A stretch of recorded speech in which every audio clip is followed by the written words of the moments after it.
Every day, students walk through the doors of the Captain Albert Stevens School here in Belfast, Maine, ready to embrace our Cask-Cares pledge and face challenges just like Captain Albert Stevens did. Here at the Captain Albert Stevens School, we have fun and learn new things while encompassing the Cask-Cares motto. But many of you might wonder, who is Captain Albert Stevens anyway? 10 years before the first rocket went into space, Captain Albert Stevens nearly reached the edge of the atmosphere at a height of over 72,000 feet.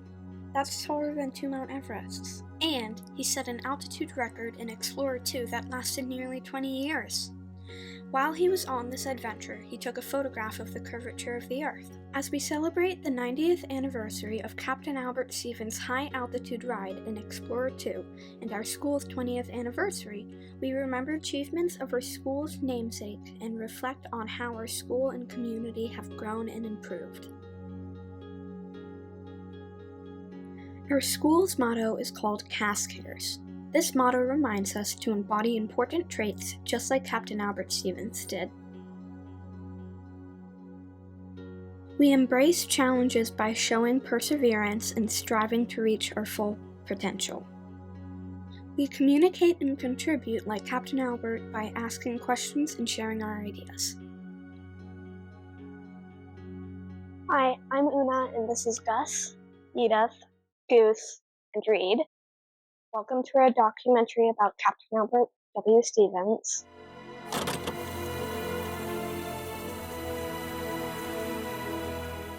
So who is Captain Albert Stevens anyway? Cool though that you're related to someone who did all this. Yes, it's amazing, isn't it? Mm-hmm. Yeah.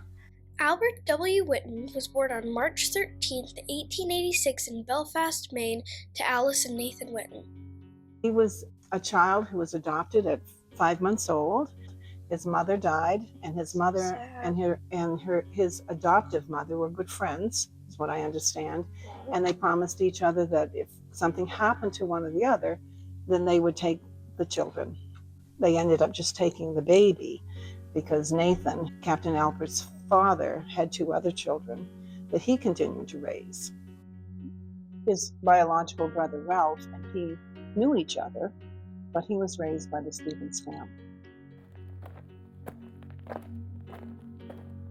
I'm Edith, and I'm here at the South Belfast Cemetery, also known as the Woods Road Cemetery. Growing up, Albert faced many challenges, like the early death of his parents. Right now, we're at the cemetery where Albert's biological parents, Alice and Nathan Whitten, are buried. His sister, Maud Whitten, is also buried here.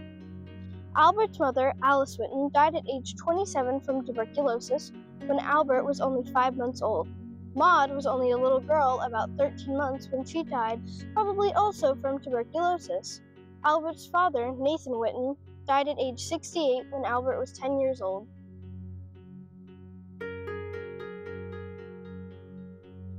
What was life like for Albert when he was a kid? 1890s Belfast is quite wonderful. It's getting very modern in Belfast. All of a sudden there's electricity, there's telephones, there's still horses and wagons, there's no automobiles yet, but the city is on the move. Maybe the days of shipbuilding are fading away, and it's more the age of steam and the railroad, schools being built, and more businesses coming into town. So I think it was actually rather exciting to be a kid, especially living right in the downtown area. The waterfront was your playground. Do you know if he had any childhood pets? We do have some photographs with Stevens with his father and a dog. We're here at Front Street where Captain Albert W. Stevens once lived.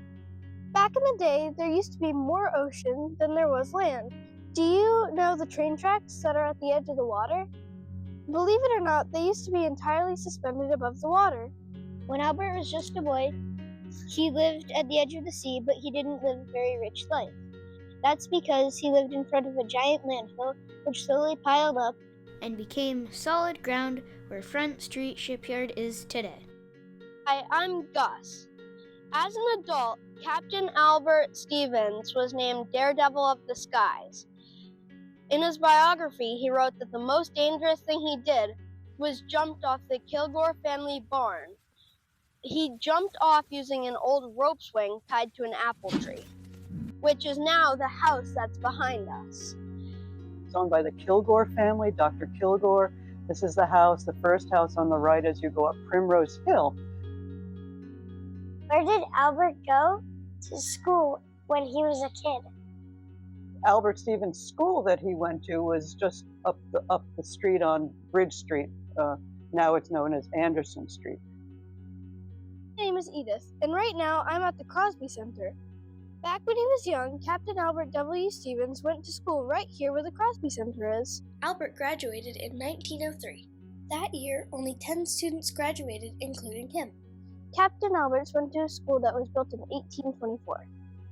Later, after his graduation, the school was rebuilt in 1923 into the Crosby Center we know today.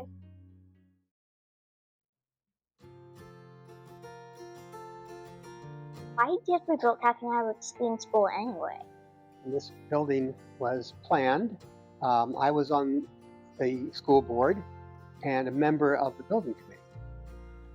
Who made the decision to name it after him? It was a committee of people who were on the building committee, and if I remember right, I think in your main foyer across from the office, there's a plaque, and I think it has all the people's names on there from the building committee. So it was those people who helped make the decision. We are in the entry hall in the Captain Albert W. Stevens Elementary School, standing in front of the plaque dedicated to the people in the building committee. Do you know why the school is named after Captain Albert Stevens? My recollection is that it was Megan Panett who suggested the name.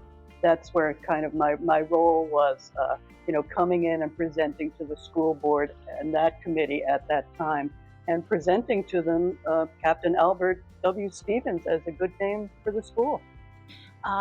Megan Panett came forward with Captain Albert Stevens' name. Captain Albert Stevens was, an important figure in our community, and he did a lot of work. His aerial pictures, he was like one of the first who was responsible for making these really cool aerial pictures. How hard was it to build a new school? At first, I think people were a little hesitant because we were going to take the three small schools, Anderson, Pierce, and Robertson, and combine them together. And people really liked the small school feel, and having a bigger school, they were afraid that we would lose that. So you had to bring all these communities together to accept a larger school, and that was hard for some of our members. For children, our students, they came up here with smiles on their face. Their brand new big school. How could a big school like this serve the pools of children who were now going to come to it for their school? And so we wanted to make it the best possible school we could. Why did you suggest the name Captain Albert W. Stevens School?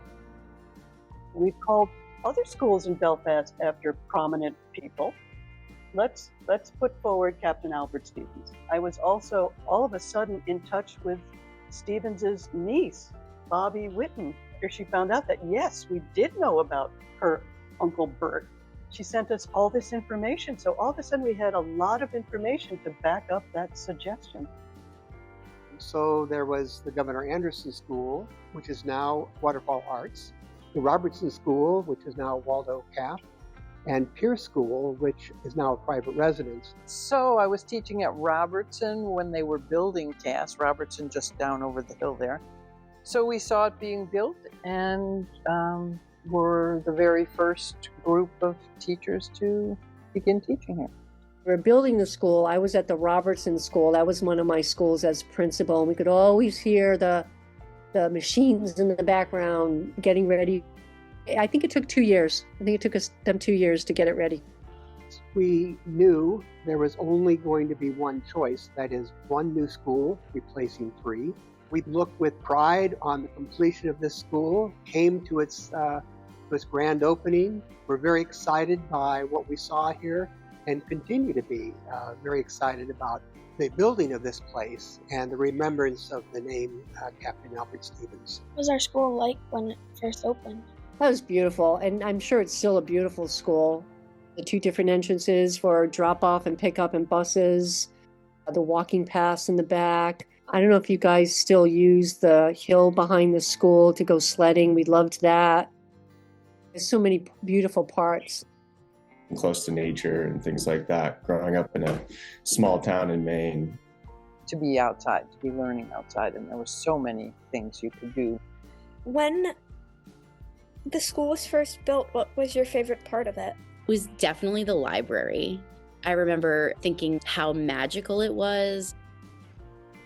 The playground was also very cool at the time when the school opened. It was very new age, and that was exciting.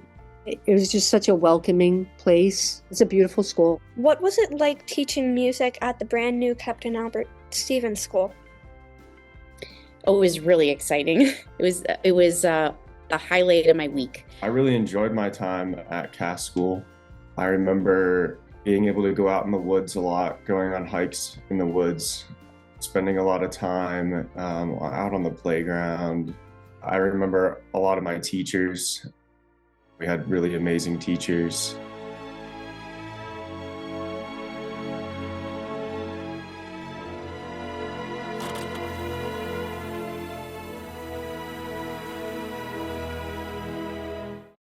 Did he go to college? Well, he was at the University of Maine in Orono, and he did take a Bachelor of Science in, I believe it was electrical engineering, and then went on and just kept going, and finally graduated in 1909 with also a Master's of Science in engineering as well. Actually, when he graduated from the University of Maine, this was always very nice. In one of the later yearbooks, class reunions, some of his classmates said that, yes, Steve's life was one of strenuosity. You had to pass either a rigorous test or determined that, you were college material. Did he get a job after school? Stevens worked.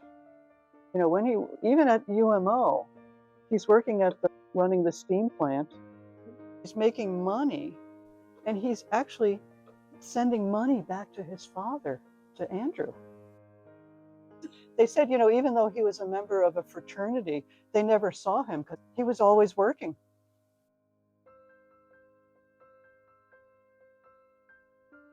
I am Goose. Here we are at Grove Cemetery, the site of Albert's adoptive parents' graves.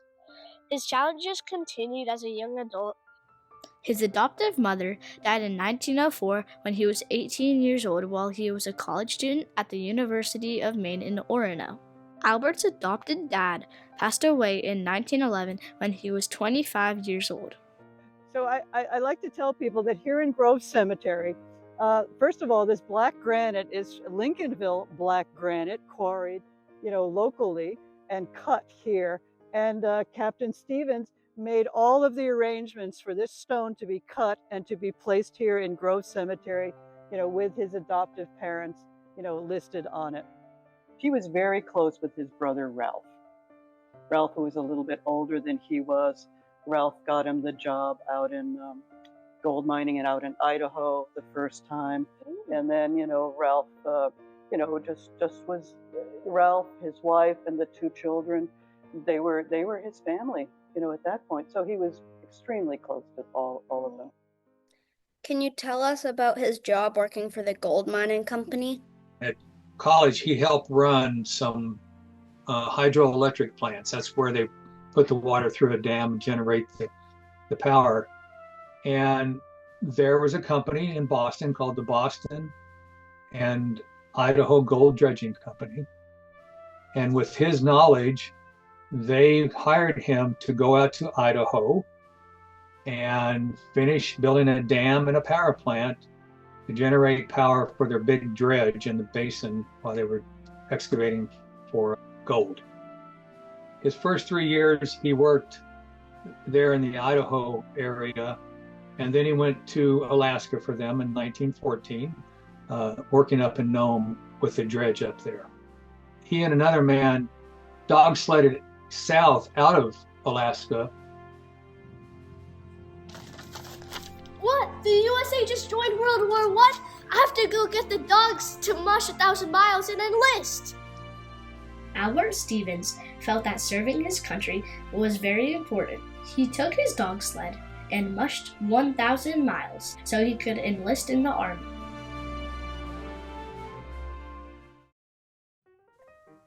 Can you share what you remember from the dedication ceremony to open the Captain Albert Stevens School? We had a lot of people making speeches that day.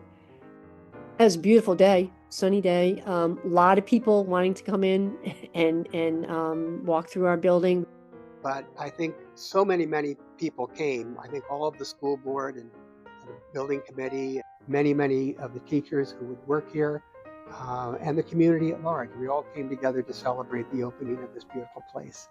What I remember about it was leaving the ceremony, walking out onto the grounds and seeing this enormous hot air balloon that was just so colorful and gorgeous and enormous. And it was just this beautiful image in my mind, and how special it was that that was included as part of the opening ceremony. I loved the balloons. The balloons, actually, to have the hot air balloons in our parking lot that day, that was really cool. It was a lot of fun, and the students were in session at that point. It was definitely the staff and students. They were so cool. They were so kind. They made work and learning fun. And I have a lot of fond memories of the students and staff at the school. And so we wanted to make it the best possible school we could. And I think, in retrospect, and now looking at the beautiful space we have here, we succeeded.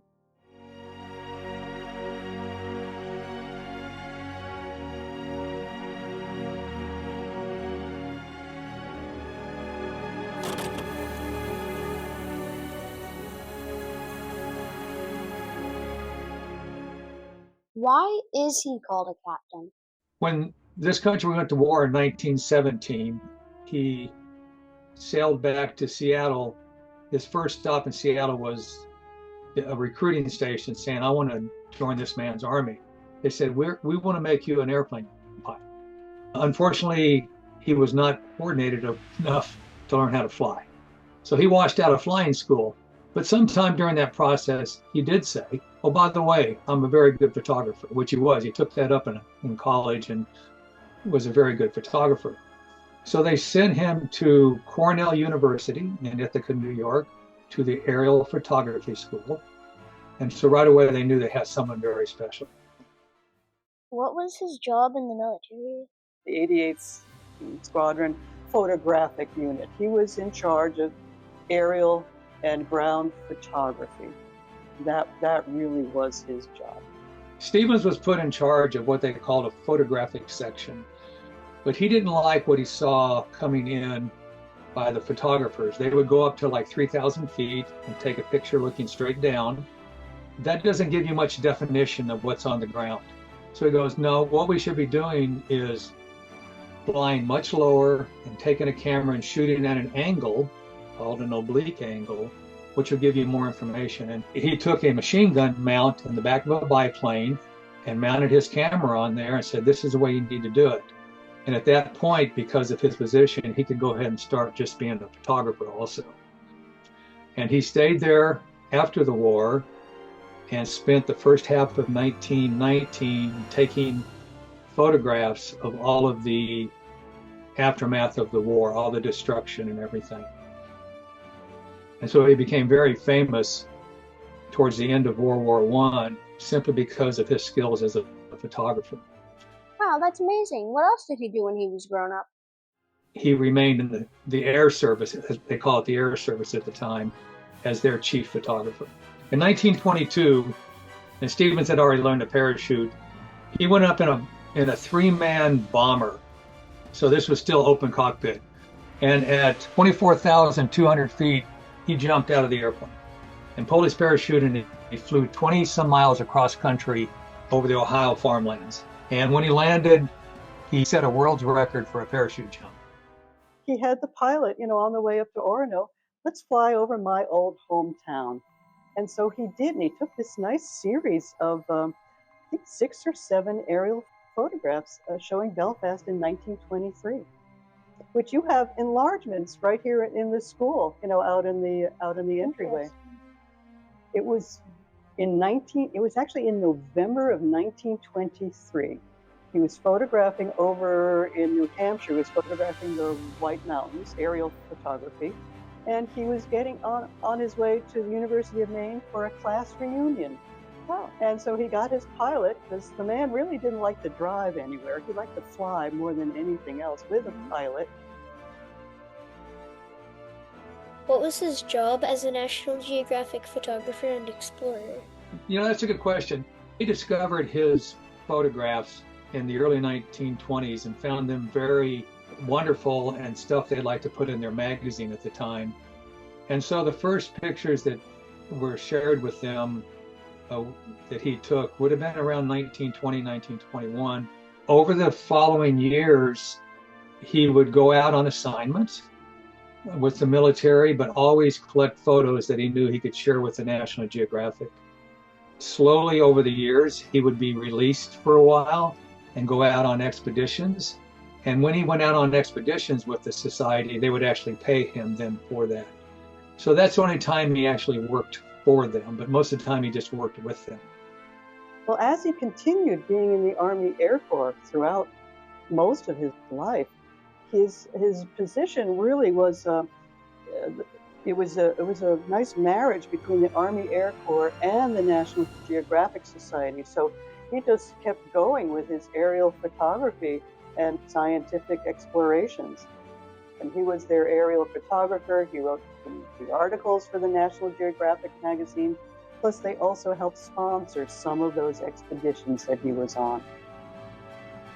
His either stories or photographs are in 22 issues of the magazine.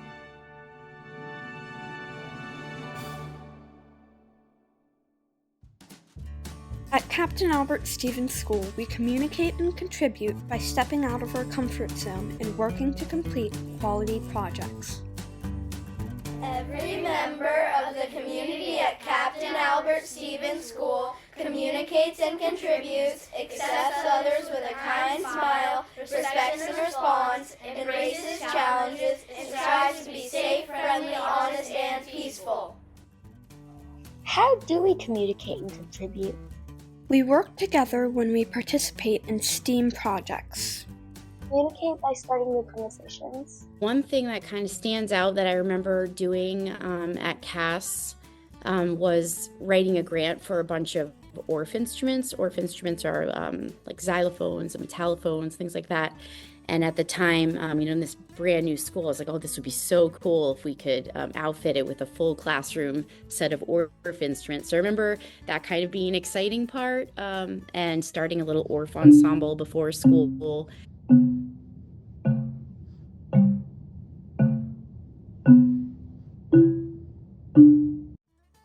We were often asked to contribute with team projects such as a newspaper club or building benches. We also contribute by planning, planting, and caring for the garden. I contribute by staying on task. Sometimes we do service learning projects as a school. We have helped with the silverware drive or composting our leftover food. I contribute by raising my hand in class. What is a contribution to the Captain Albert Stevens School that you're most proud of? The garden and the trails, for sure.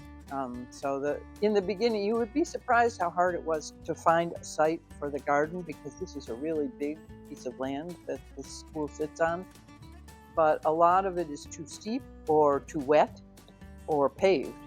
Did you have a favorite teacher at CAS?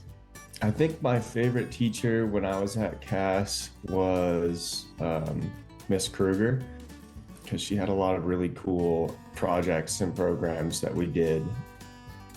I'm happy to see how much the garden project has grown. There wasn't a greenhouse. We didn't have any of that. We just had the garden.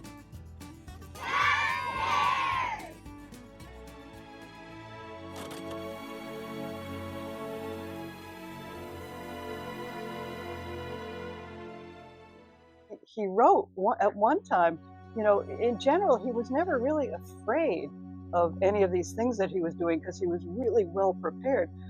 How did the idea of a high-altitude balloon mission develop? In the 1920s, Stevens was part of a effort to see how high airplanes could fly. And they reached a record of about 49,000 feet, and they could not go any higher. And so people says, well, if you want to go higher to learn about the stratosphere and what's above, the only thing we have are balloons. The stratosphere is a layer of air that begins about 7 miles above the Earth's surface. It has no moisture in it. It is a region entirely devoid of storms and clouds. The temperature that we encounter will be about 70 degrees below zero. In 1933, he said, we need to be the ones doing these high stratosphere flights. The Air Corps says, fine, if you can raise the money, we'll support you. And in 1933, he raised from individuals, from corporations, and finally from the National Geographic Society. He even put some of his own money into the effort to get a stratosphere balloon flight expedition put together. And the Army said, fine, we'll support you. What kind of training and preparation did they need for the mission? There were 3 balloonists in the first flight, and 2 of them were actual balloon experts for the Army Air Corps, Major Kepner and Captain Anderson. Captain Albert W. Stevens, scientific observer, Major William E. Kepner, pilot, and Lieutenant Orville A. Anderson, alternate pilot. Able to go.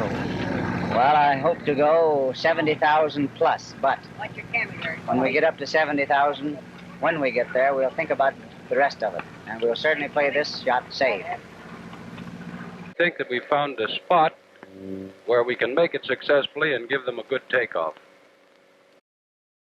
Stevens was a scientist. He's the one that helped get all the scientific equipment together, set up the cameras that would do the photographing. Here is one of the 15-liter oxygen containers that will be used on the stratosphere flight for the purpose of renewing the air in the gondola. Here is some liquid oxygen, and the men are filling the flask.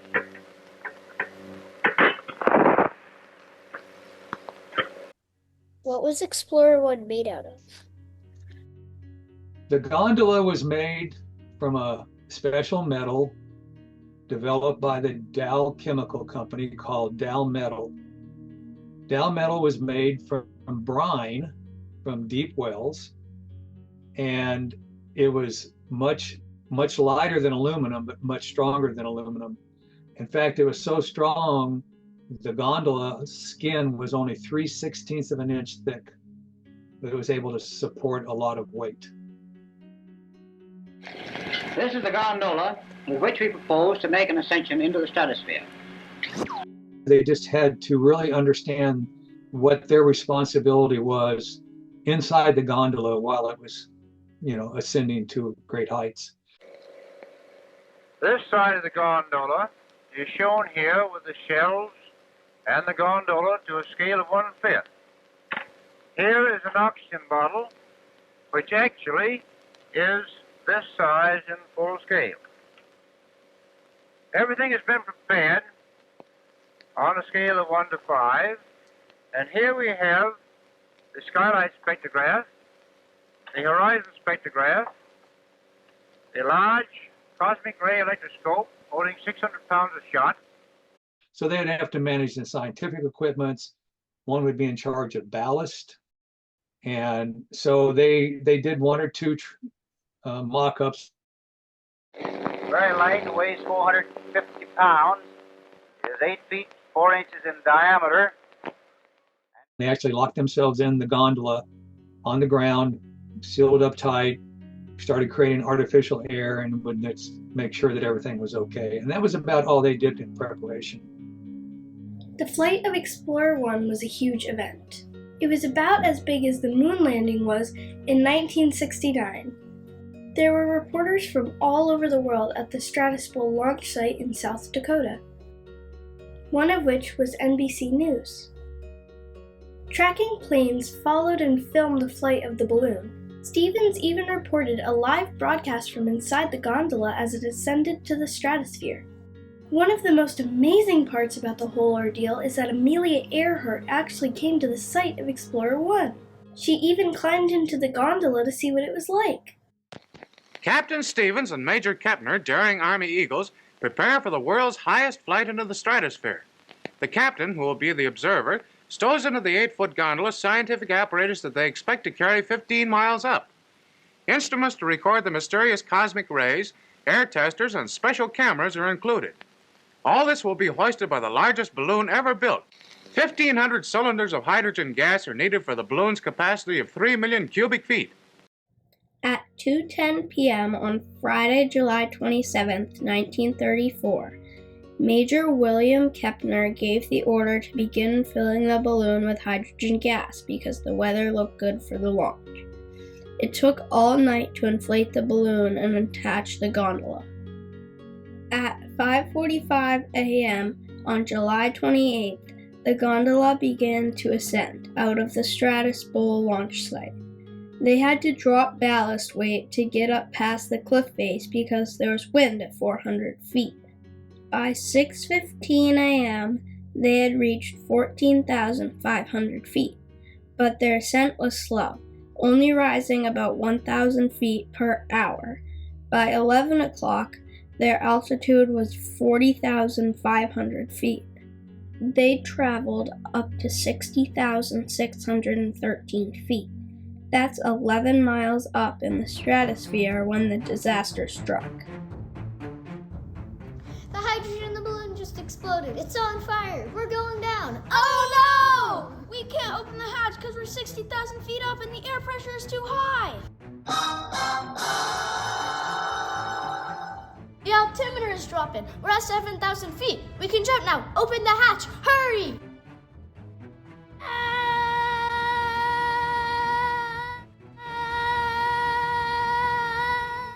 All three men parachuted safely to the ground. Why did Explorer 1 crash? When the gondola was still ascending, a tear started to form in the balloon. Outside the gondola, at that height, the air pressure was so high that if they opened the hatch, they would implode. That meant they had to wait until they were at a much lower height to open the hatch. They also wanted to stay with the gondola and complete their mission for as long as possible. At 7,000 feet, they opened the hatch to check the balloon. Unfortunately, the balloon had almost fully torn around the edges.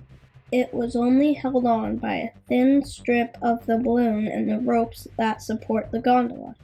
It could let go at any second. The first to jump and parachute was Captain Anderson. Major Kepner climbed on top of the gondola so he could check on the balloon. Captain Stevens was still inside monitoring the altimeter to check their altitude and their descent. Why does it look like the guy's kicking on? When Captain Stevens tried to get out, he got stuck halfway and needed help. The air pressure was so high it created a vacuum. Luckily, Major Kepner was still outside the gondola. He had to kick Captain Stevens to help him get free so he could parachute to safety. All three men had just enough time to open their chutes and land safely on the ground. At 3:40 p.m., the gondola smashed into the ground, going at over 700 feet per minute. This adventure had lasted about 9 hours. They crashed in a cornfield near Loomis, Nebraska. The gondola was completely smashed, but luckily some of the scientific equipment was in good condition. Once they landed by parachute, all three men set up a perimeter around the crash site. After the crash, Captain Albert Stevens used an axe and smashed the gondola to get some of the equipment out. Many people gathered around to see what had happened, and people even stole pieces of the smashed gondola and ripped balloon for souvenirs. Workers tried to save as much as they could from the crash site. Major Kepner had released the spectrograph separately with its own parachute. The wreckage and equipment was loaded onto trucks and taken to National Geographic's headquarters in Washington, D.C. where scientists checked the data they had collected on the doomed flight. We decided the time had come when we had to make up our minds to either jump or stay with the balloon. And at that time, they noticed the altimeter reading, which was then 5,000 feet above sea level, and decided we had better jump. So Anderson and Kepner, who were on the outside, apparently used their own judgment and jumped right away. And I suppose that there was a less than 2 or 3 seconds difference between the jumping of all 3 men. We hope to make the flight over again on some future date. At Captain Albert Stevens School, we embrace challenges by solving problems, trying new things, staying focused, and working together to solve conflicts. How do we embrace challenges? So 5th graders always built benches. All the 5th graders. We just did that. Did you? Awesome. We stay focused by working really hard on a test or project to create a quality product.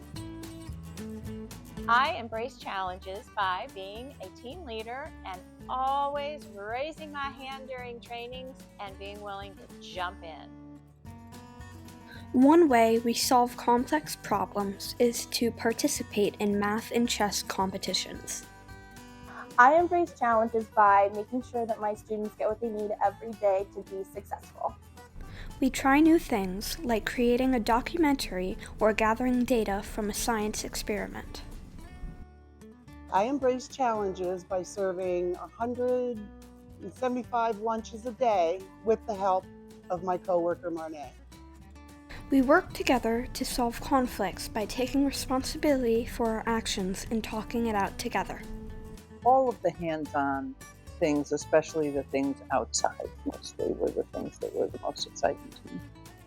You know, I would say my experiences at Cass growing up and being close to the muck, being close to the woods, going out and playing in the fields, I think all of that led into me wanting to live somewhere close to nature when I grew up. At the time, we also had a therapy dog in the school called Tika.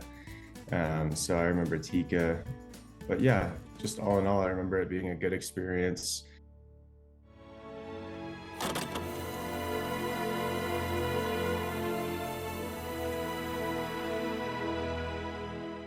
He went back into an air balloon after almost crashing?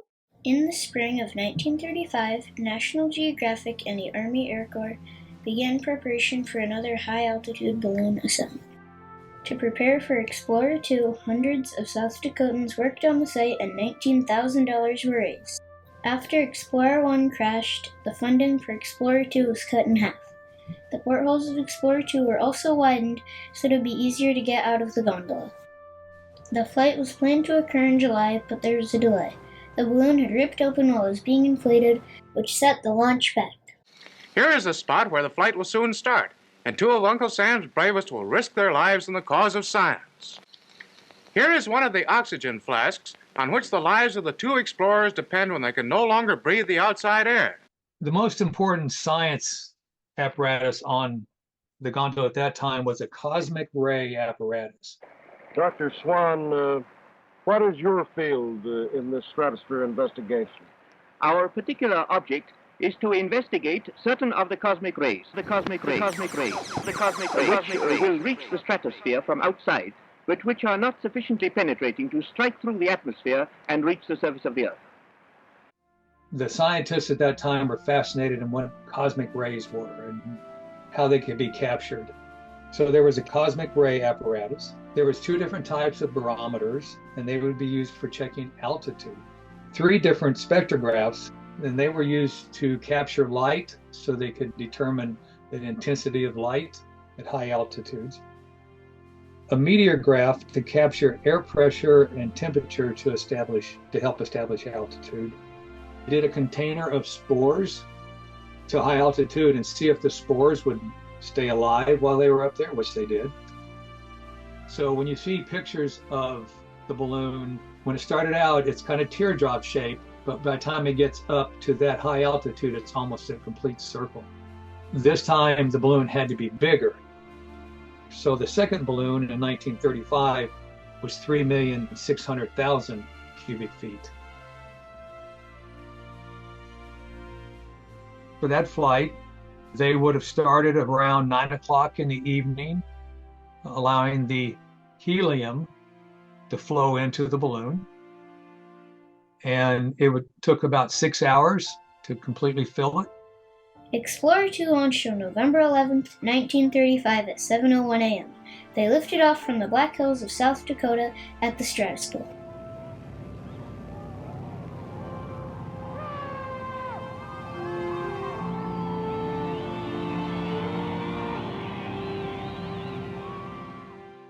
The only people on board were Captain Albert W. Stevens and Captain Orville Anderson.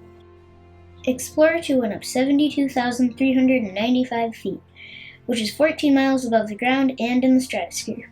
When Explorer 2 got up to 72,395 feet, Captain Stevens took a photograph of the curvature of the Earth. The first photograph taken at this height. This photo covered 7,200 acres of land. They traveled from Rapid City to near Stickney, South Dakota. Explorer 2 drifted approximately 225 miles to the east before it landed intact. They began to descend by opening a valve that Captain Albert invented to release some of the helium. Explorer 2 landed in White Lake, South Dakota at 3:14 p.m. The whole flight took 8 hours and 13 minutes. They made many scientific discoveries. They collected information about cosmic rays, ozone in the atmosphere, and measured the brightness of the Earth and sky. They also set a stratosphere world record. Stevens and Anderson were awarded the National Geographic Society's highest honor, the Hubbard Medal, for their accomplishment. The Explorer 2 display in the Smithsonian highlights the significant contributions Captain Albert Stevens made to the science of space travel. The information gained from the Explorer 2 mission was used to launch the NASA Apollo missions. Captain Stevens' record wasn't broken until 21 years later in 1956. What did he do after setting a high altitude record? Do you know any inventions that Albert Stevens created? He does have a number of patents. Actually, his first patents are coming out of World War I. The oblique angle camera lens, so that they didn't have to fly over machine gun nests in France and Germany. They could photograph from the side. And then he invented an anti-fog lens too, which allowed him a little more visibility, being able to see through fog so he could photograph things. And then probably his most elaborate invention was a flash bomb, so that they could set off this aerial flash bomb and then he could take the photograph. There's a great photograph of the lower end of New York City in which he has set off a flash bomb and he has photographed Manhattan Island at night, lit up. Cool. Yeah. 1927 was a patent for an airplane viewfinder, something you'd put in the bottom of a biplane, be able to see better looking down. In 1936, he was granted a patent for electrically operated camera shutters. And then in 1937, he was granted a patent for the valve that was used in the top of the balloons to let the gas out when necessary. And so it's called a valve mechanism, and it was basically a way to let the gas out of the balloons. Any cool or interesting facts that you think most people don't know or should know? He went with a group of people from the Hayden Planetarium to photograph a full eclipse of the sun high over Peru. And he took a picture that showed the first global corona of the sun. It finally allowed scientists to actually understand what the corona of the sun sign looked like. And that was really a famous moment in astrophysics. So that probably was one of his greater things. And keep in mind, this was 1936, and he was getting quite a bit older by then, but pretty cool. So he finally gets married. He marries a woman who he has actually courted for about 9 years. So he finally did settle down to a nice, quiet married life. So we think, they bought a nice house. He got married on August 8th, 1938. He bought himself a giant boat, because this was in San Francisco Bay Area. Mm-hmm. He also, because his wife was a concert pianist, he finally bought her the grand piano that she had always wanted. So their house was filled with music all the time. And I think he raised chickens. Cool.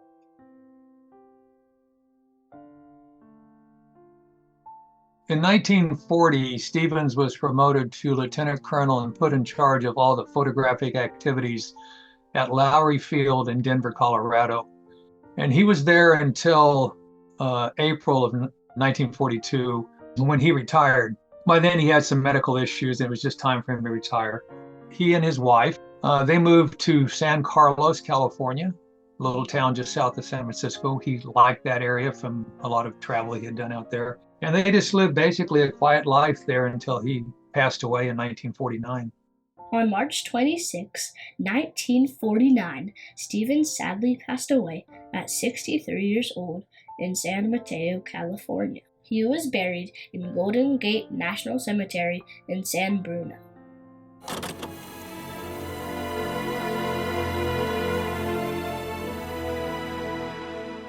In 1987, Captain Albert's wife, Ruth, wrote a book called My Husband the First Astronaut.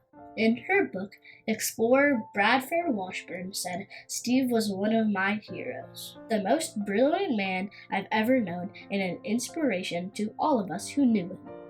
He delighted in sharing his knowledge as my mentor and teacher." Washburn's own expeditions later led to detailed maps of Denali, the Grand Canyon, and Mount Everest. Ruth Stevens eventually passed away at 86 years old on October 16, 1990. She is also buried in Golden Gate National Cemetery in California next to her husband. What inspires people about Captain Albert Stevens? Well, what inspires me about knowing about him and researching him is his determination and courage. Is there anything about Captain Albert Stevens that inspires you? You mean the man, Captain Albert Stevens? Yeah, I mean, he was an explorer. He had courage, and he followed up on his hunches and figured out how to do things that nobody else did, and there's plenty of room for that kind of thing still. We should all be dreamers and we should all be curious. He was fearless. I tend to be that way, so maybe I feel a little bit like him. But yeah, he was just a real inspiration. He was a pioneer in aviation. He had the Distinguished Flying Cross 2 times, the Hubbard Medal, and the McKay Medal. There's a lot written about him. What do you know about Captain Stevens? Well, I imagine you know probably a lot more about him than me because you're doing this amazing research project. I guess what I admire is just what I know is that he was just this really amazing guy who had a lot of dreams and took flight, and that in itself is kind of a metaphor for, just like reaching the stars. So. And we learned a little bit about him and his importance not just to this community, but to the world of science and of adventure and discovery. I think anybody who has the willingness to go up in a hot air balloon back in the early 1900s has a lot of courage. He was just one of those people that pops out in a small town as being someone who's going to go far and do great things, and who did. I think he had an extremely curious mind that took him from photography to gold mining to mushing across Alaska, or aerial photography in France, and then continuing back in the United States. This was just a man who just always seemed larger than life. This guy who represented making your dreams come true, something that anyone could learn from.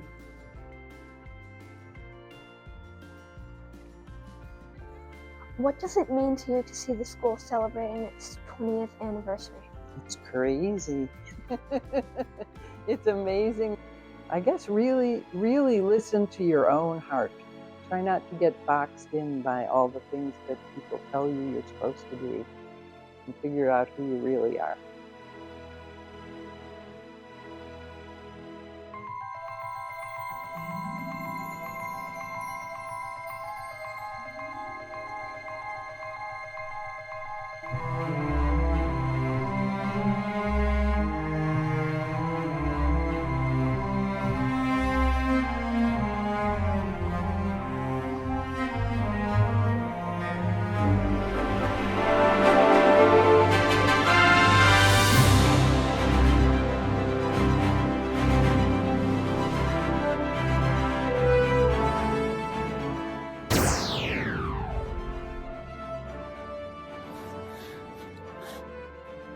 All right, you got an audience. You're gonna be fine. All right, ready? I'm gonna say 3. 1, 2, 3, and then start talking. Okay, ready? 1, 2, 3. Hi, my name is Edith, and right now I'm at the Crosby Center. As an adult, there's an old rope swing tied to an apple tree. I'm gonna do it one more time. What about the nickname? Scott. I said Una, you're in front of the camera. As an adult, Captain Albert Stevens was named Daredevil of the Skies. So can you do it one more time? I didn't click play in time. Let me count to 3, then count in your brain for like, say 1 and then say, okay, Gus? Traffic is so loud. Should have got the Belfast police to help us. Anyway, okay, ready, Gus? Hold the clipboard a little lower. Adult, Captain Albert Stevens was named Daredevil of the Skies. One more time. Daredevil of the Skies! I'm Una, and this is Gus, Edith, Goose, and Reed. We are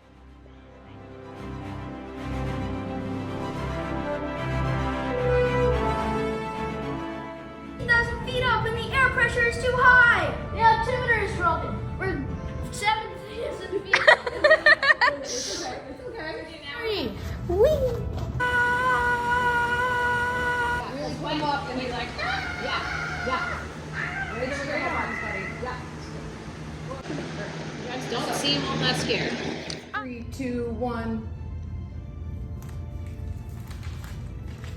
What? The USA just joined World War I? I have to get the dogs in mush like 1,000 miles to enlist.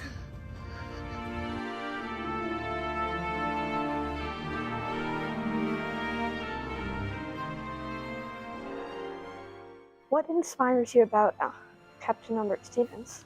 Well, first of all, he's wicked handsome. I know, I can't help it.